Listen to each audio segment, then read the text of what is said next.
নমস্কার বন্ধুরা, আরও একটি ছোট্ট ট্রাভেল ব্লগ নিয়ে পৌঁছে গেলাম আজ উত্তরাখণ্ডের চম্পাবত ডিস্ট্রিক্টের অ্যাবট মাউন্টে। এটি একটি পিকচারস্কিউ হ্যামলেট বলতে পারেন। এটি কেএমভিএনের কটেজ। এই জায়গাটির অন্যতম পরিচয় হন্টেড প্লেস অথবা হানা বাড়ি, যদিও সেটি স্থানীয় বাসিন্দাদের কাছে। জন হ্যারল্ড অ্যাবট বলে এক ব্যবসায়ী জায়গাটির প্রেমে পড়ে ইউরোপিয়ান সেটেলমেন্ট তৈরি করেন। তারপর থেকেই এই গল্প শুরু।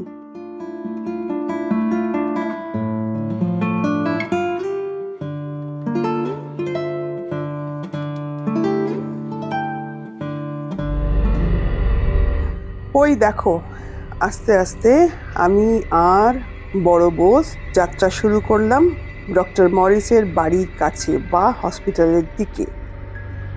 সবই এখন অতীত।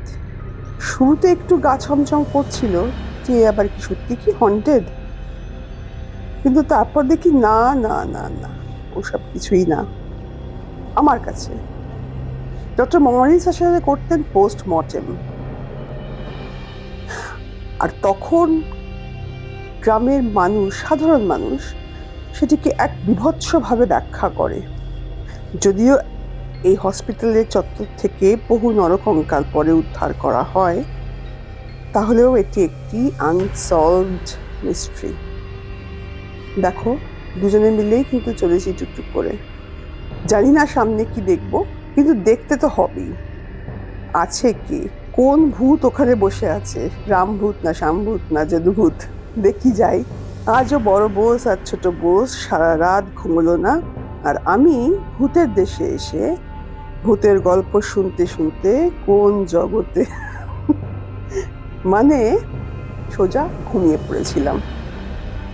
এই যে সেই ডক্টর মরিসের হসপিটাল চত্বর, যেটি এখন প্রহিবিটেড, ঢুকতে দেয় না কেউ। সরকারের তরফ থেকে এটিকে বন্ধ করে রাখা আছে। ঘুরলাম, চারদিক ঘুরলাম, দেখলাম, কিন্তু কোনো ভূতের দেখা পেলাম না। এই সেই অ্যাবট সাহেবের নির্মিত চার্চ, যেটি আজ অ্যাবান্ডান্ট, আর এখানেই আছে ওর গ্রেভিয়ার্ড, সঙ্গে আরো বেশ কিছু মানুষের। আমরা চলেছি সেই গ্রেভিয়ার্ড দেখতে। বাকিদের উদ্দেশ্য কিন্তু যদি কিছু দেখা যায়, এই যে সেই গ্রেভিয়ার্ড, আসলে কি জানেন তো, কিছু মানুষ তো মাটির তলায় শুয়ে আছে নিশ্চিন্তে। তারা আর কি ক্ষতি করবে আমাদের, তাই না? এটা আমার বিশ্বাস। আচ্ছা, ভূত বলে কি কিছু আদৌ আছে?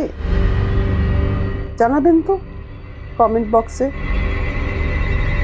আজকের মতো এইটুকুই রইল। আরও আসছি ইন্টারেস্টিং নানা রকম ব্লগস নিয়ে। Bye bye.